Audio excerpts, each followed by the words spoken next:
Assalamu alaikum, que la paix soit sur vous. Je suis Amina Ali, franco-comorienne. Je fais cette vidéo pour dénoncer l'acharnement que subit mon mari, Ubaidillah Mchangama, journaliste. Je fais cette vidéo pour témoigner des entraves à sa liberté d'informer depuis quelques années à ce jour. Je fais cette vidéo pour dénoncer la pression judiciaire qui s'est formée autour de sa personne, car journaliste.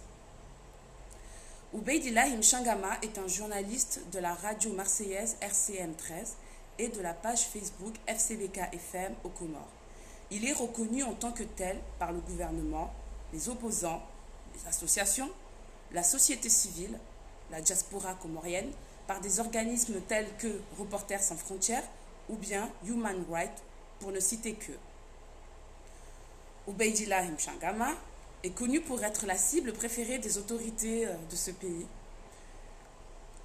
Plusieurs articles nationaux et internationaux parlent de ses arrestations et détentions arbitraires. Pour ne citer que quelques dates, en 2017, le ministre Mohamed Daoud, connu sous le nom de Kiki, a flanqué une gifle à Ubaid en réaction à son travail, ce qui a suscité l'indignation des autres journalistes du pays. En 2019, il a été incarcéré à peu près 4 mois, de février à mai, pour trouble à l'ordre public, car il enquêtait sur la campagne présidentielle. Il a été relâché après l'investiture du président Azali le 29 mai 2019. Le 30 novembre 2019, il a été arrêté et incarcéré une nouvelle fois dans l'exercice de ses fonctions. Il filmait une manifestation de femmes. Il a été libéré le 7 décembre 2019.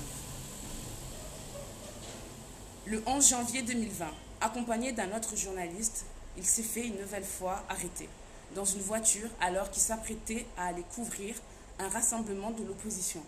Il a été détenu au commissariat de police et relâché le 13 janvier 2020. Le 7 juin 2020, Ubaidillah est victime d'intimidation et d'une tentative d'agression par la milice du ministère de l'Intérieur, le B52. Le 3 septembre, il est à nouveau arrêté pour avoir évoqué le manque de transparence sur la gestion de l'argent public dédié à des audiences spéciales relatives aux agressions sexuelles. Après quelques jours de détention, il ressort avec une ordonnance de placement sous contrôle judiciaire qui lui interdisait, entre autres, d'exercer son métier, de ne pas se déplacer dans les autres îles, donc de lui couper ses sources de revenus, ainsi qu'une obligation de pointer au bureau du juge Oussama Abbas. Il a respecté 1 mois son contrôle. Ensuite, par nécessité, il a décidé de reprendre son travail. Je vous rappelle que entre octobre 2020 et décembre 2020, sans se cacher, Ubaid a voyagé dans les 3 îles. Il a côtoyé toutes les autorités de ce pays. Tous les mercredis, il assistait au Conseil des ministres qui se déroule au palais présidentiel. Il a interviewé des gouverneurs, des juges, des ministres, des procureurs, tout au long de cette période, sans être à un moment donné inquiété de quoi que ce soit. Le 14 décembre 2020, rebelote, Ubaid est arrêté et placé une nouvelle fois en mandat de dépôt car le juge Oussama Abbas a révoqué son contrôle judiciaire. Parallèlement, il est accusé de diffusion de fausses informations.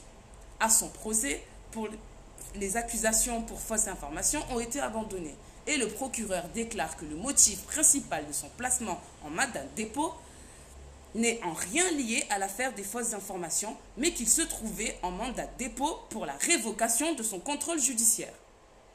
Il sera détenu 2 jours, je pense, et relâché sans motif, ni document, ni instruction. Le 7 janvier 2021, Ubaidillah couvrait une manifestation au marché de la capitale. Les manifestants se sont dispersés à l'arrivée des forces de l'ordre. Ubaid n'avait pas besoin de fuir vu qu'il était dans le cadre de son travail. Des gendarmes décident de l'embarquer seul. Il sera relâché et remis en garde à vue jusqu'à son audition devant le juge. Depuis mars 2021, Ubaid demande à plusieurs reprises au juge Oussama Abbas de bien vouloir le convoquer à une audition pour qu'il s'explique sur l'affaire qui l'a conduit au contrôle judiciaire de septembre 2020.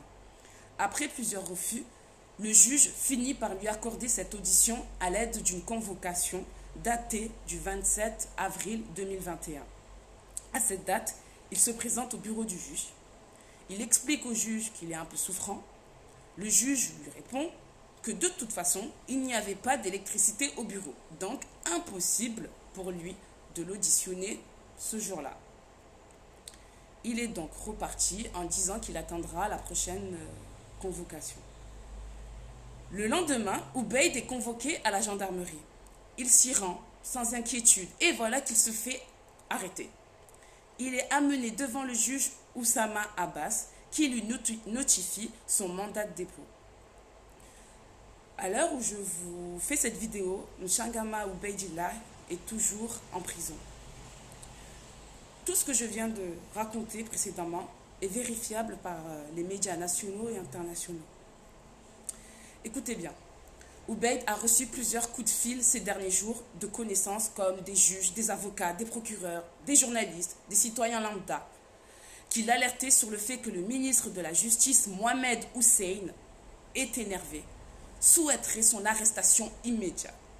Il aurait demandé à diverses autorités, dont des juges, de l'arrêter parce que Ubaid aurait fait des remarques sur sa manière de travailler. En effet, des magistrats disent que ce ministre de la Justice ne laisse pas la justice être indépendante. Il se dit qu'il serait intervenu sur la libération ou non de détenus.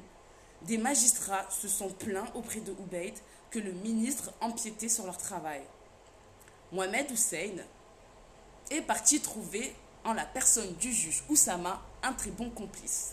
Et voilà que par magie, monsieur le juge informe les avocats d'Ubaid qu'il aurait violé une ordonnance de placement sous contrôle judiciaire qu'il dit avoir émis juste après sa libération en décembre 2019. Ce qui est totalement faux. J'étais présente lors de sa libération et tous les autres jours en fait, jusqu'à aujourd'hui. Aucune ordonnance n'a été remise ni à Ubaid ni à ses avocats. Hier, j'ai appris qu'il a pondu une nouvelle ordonnance dont on ne connaît pas encore le contenu. Donc oui, je soupçonne le juge Oussama Abbas d'avoir accédé à la demande illégale du ministre de la Justice, donc de mettre mon mari en prison, quitte à violer les procédures légales. Je fais cette vidéo par devoir, car mon mari est devenu depuis quelques années le jouet préféré de la justice comorienne. Cette justice qui décide ponctuellement de lui ôter sa liberté, de l'envoyer dans la prison indigne et inhumaine de Moroni, la vie de sa famille, de sa mère, de son père, de son enfant bascule à chacune de ces arrestations arbitraires. Bref, je tiens à disposition à tous les organismes de défense de droits humains, des journalistes, de la liberté d'expression pour apporter des éléments complémentaires si vous en avez besoin. Je vous demande donc de diffuser plus largement cette vidéo qui est pour moi le seul moyen que j'ai trouvé pour protéger mon mari, ma famille et moi-même. Avec ce régime dictatorial, je suis consciente que je ne suis pas à l'abri de bavures en mon encontre. La justice ne doit pas être injuste. Je vous remercie. Que Dieu vous protège.